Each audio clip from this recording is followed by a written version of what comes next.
Kenapa disebut baru remang-remang?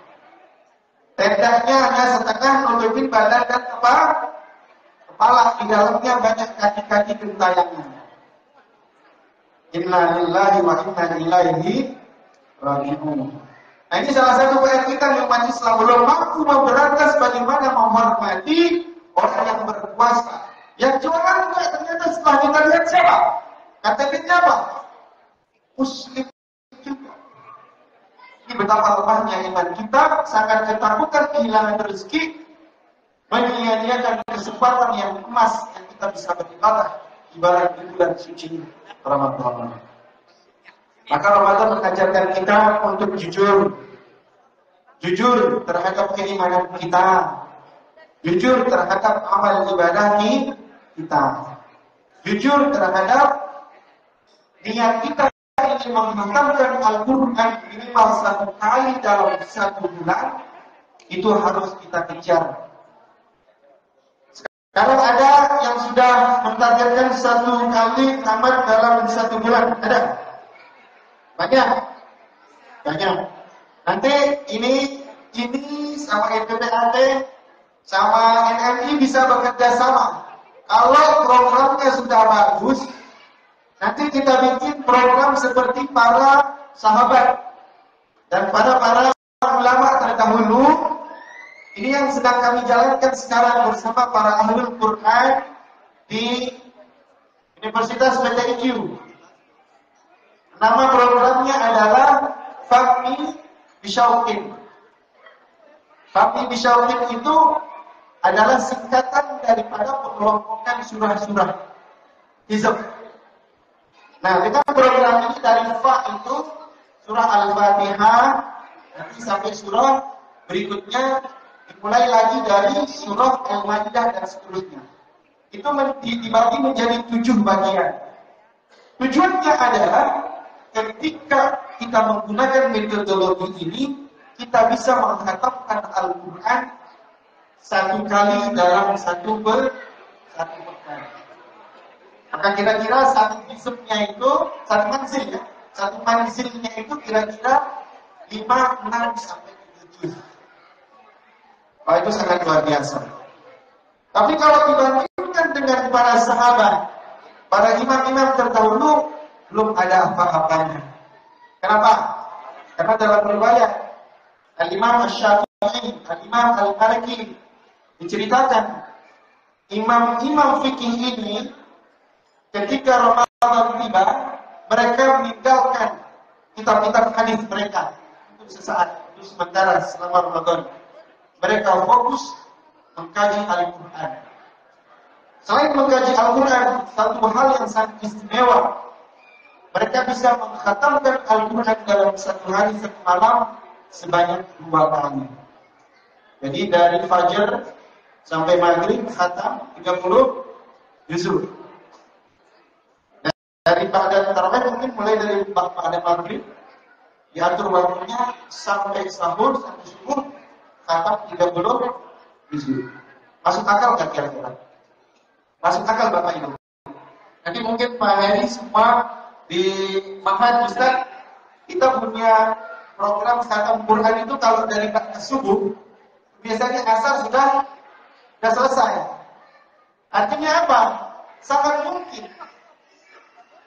mungkin khatam Al-Quran dalam 1 hari.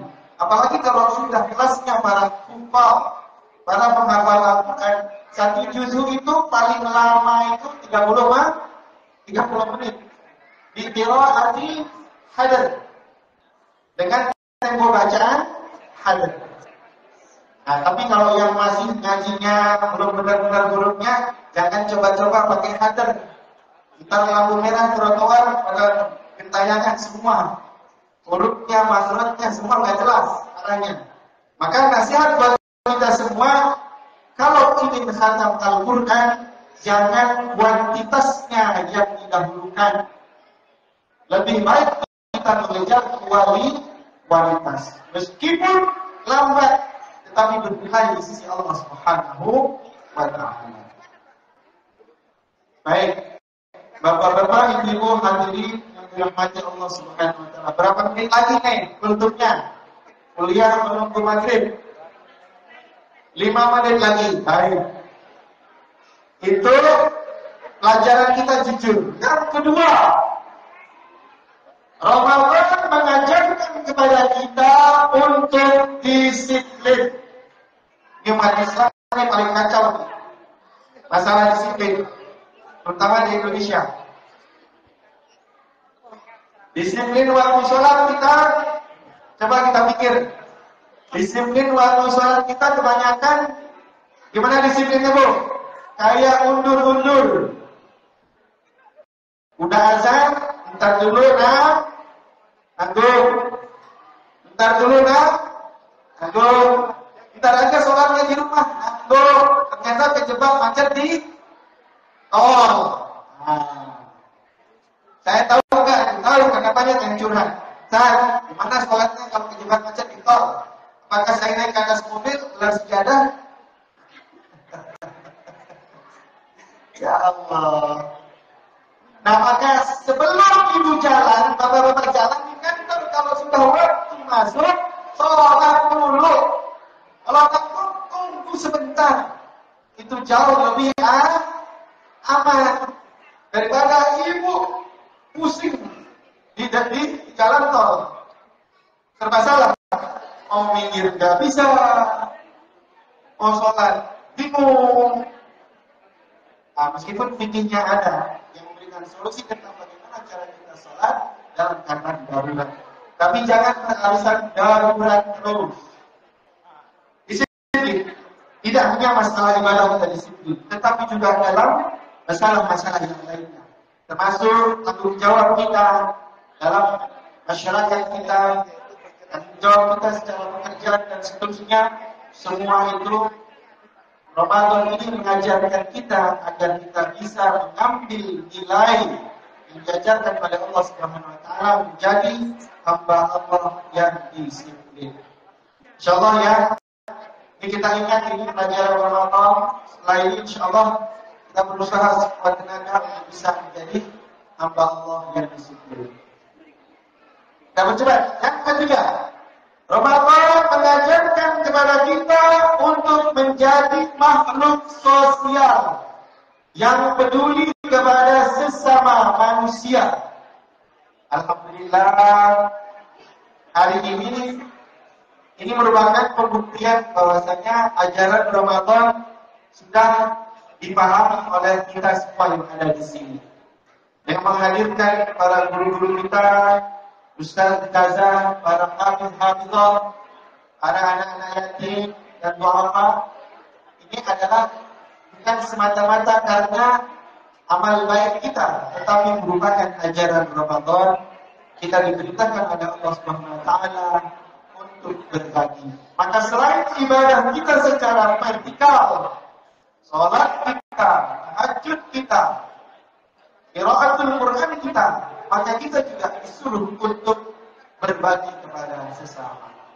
Alhamdulillah. Dan puncak terakhir daripada ajaran Ramadan itu adalah kita nanti kembali kepada Allah Subhanahu wa taala dengan status hamba yang husnul khotimah. Kira-kira ada nggak yang meninggal nanti gak ingin husnul khotimah? Ada? Ada boleh? Semua kita berharap husnul khatimah. Insyaallah kita berdoa, Allahumma ftih lana bi husnil khatimah wa la taftim 'alaina bi su'il khatimah waj'al akhir kalamina 'inda intihai ajalina qawla la ilaha illa